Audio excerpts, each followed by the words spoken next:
책을 읽어주는 것이 엄마의 의무는 아닙니다. 하지만 국어는 단순한 학습이 아니라 아이의 정체성을 형성하는 중요한 요소입니다. 부모가 행복하게 사는 모습을 보여주는 것이 아이에게 가장 큰 교육입니다. 부모가 강요하지 않고 자연스럽게 아이와 함께하는 시간을 가지는 것이 중요합니다. 국어 교육은 단순히 국어 시간에 국한되지 않습니다. 사회의 과학, 역사, 심지어 수학 문제를 풀 때도 국어의 문해력이 기본이 됩니다. 아이가 학업에서 어려움을 겪는 가장 큰 이유 중 하나가 바로 국어 실력 부족입니다. 단어의 의미를 제대로 파악하지 못하면 문제 해결 능력도 떨어지고 이해력과 사고력 발달에도 한계가 생깁니다. 따라서 아이가 모든 과목을 잘하기 위해서는 국어 능력을 자연스럽게 키워주는 것이 필수적입니다. 부모가 직접 책을 읽어주는 것은 아이에게 단순히 지식을 전달하는 것 이상의 의미가 있습니다. 부모의 목소리를 통해 아이는 안정감을 느끼고 감정을 공유하며 새로운 세상을 접하게 됩니다. 이 과정에서 아이는 언어의 아름다움을 깨닫고 사고하는 힘을 키울 수 있습니다. 아이와 함께하는 독서의 가치, 감성적 교류, 책을 읽으며 부모와 아이는 함께 울고 웃습니다. 이는 단순한 정보 전달이 아니라 감정을 공유하는 소중한 시간이 됩니다. 슬픈 이야기를 함께 읽으며 공감하고 즐거운 이야기에 함께 웃는 경험이 아이의 정서적 안정감을 높여줍니다. 문해력 향상, 다양한 장르의 책을 접하면서 아이는 어휘력을 자연스럽게 늘려갑니다. 문장을 이해하는 힘이 길러지면서 논리적 사고도 함께 발전합니다. 집중력과 인내력 증가, 짧은 이야기에서 긴 이야기로 점점 확장하면서 아이는 한 가지 주제에 집중하는 힘을 기르게 됩니다. 이는 학습뿐만 아니라 일상생활에서도 중요한 능력이 됩니다.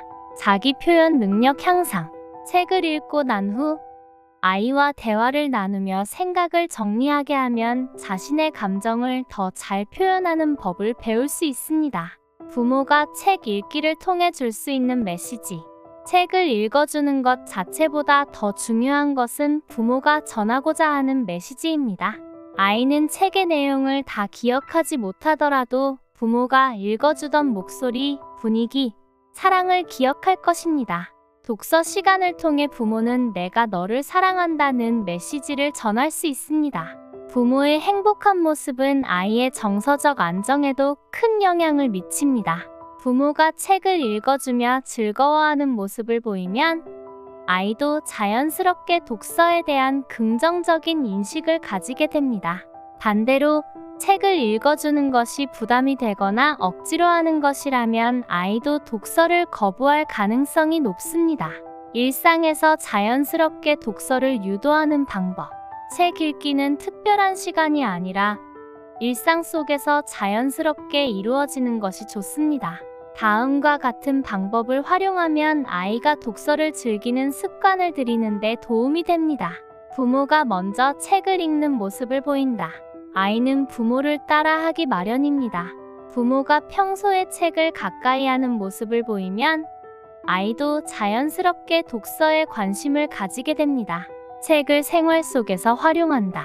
예를 들어 요리책을 보며 요리를 함께 만들어 보거나 동화 속 이야기를 일상생활과 연결하여 대화를 나누는 것도 좋은 방법입니다. 아이의 관심사를 반영한 책을 선택한다. 아이가 좋아하는 주제의 책을 읽으면 더욱 몰입할 수 있습니다. 공룡을 좋아하는 아이라면 공룡 관련 동화를, 우주에 관심이 많다면 우주 탐사 이야기 등을 선택하는 것이 좋습니다. 책을 읽은 후 아이와 대화 나누기. 책의 내용을 단순히 전달하는 것이 아니라 책을 읽고 난 후 아이와 이야기를 나누며 생각을 확장할 수 있도록 유도하는 것이 중요합니다. 감정이 담긴 목소리로 읽어준다. 평이한 톤으로 읽는 것보다 감정을 담아 읽어주면 아이의 몰입도가 높아지고 독서가 더욱 즐거운 경험이 됩니다. 국어 교육은 삶의 기초. 국어 능력은 단순한 학습 도구가 아니라 아이가 세상을 바라보는 창입니다. 문해력이 뛰어난 아이는 정보를 빠르게 습득하고 논리적으로 사고하며 문제를 해결하는 능력이 뛰어납니다. 이는 학업뿐만 아니라 사회생활에서도 중요한 자산이 됩니다. 또한 국어 능력은 단순히 읽고 쓰는 것이 아니라 듣기와 공감의 능력과도 연결됩니다. 타인의 이야기를 경청하고 감정을 이해하며 적절한 언어로 소통할 수 있는 능력은 사회적 관계를 원만하게 유지하는 데 필수적입니다. 결론, 책을 읽어주는 것이 엄마의 의무는 아닙니다. 하지만 국어는 아이의 정체성을 형성하는 중요한 요소이며 부모가 행복하게 사는 모습을 보여주는 것이 아이에게 가장 큰 교육이 됩니다. 강요하지 않고 자연스럽게 그리고 즐겁게 아이와 함께하는 방법을 찾아야 합니다. 책을 통해 부모와 아이가 감정을 공유하고 사랑을 전하며 세상을 이해하는 힘을 키울 수 있습니다. 무엇보다 중요한 것은 책을 읽는 행위 자체보다 함께하는 시간과 아이에게 사랑을 전하는 방식입니다. 이를 통해 아이는 책을 사랑하고 언어의 소중함을 깨닫고 평생 독서하는 습관을 가질 수 있을 것입니다.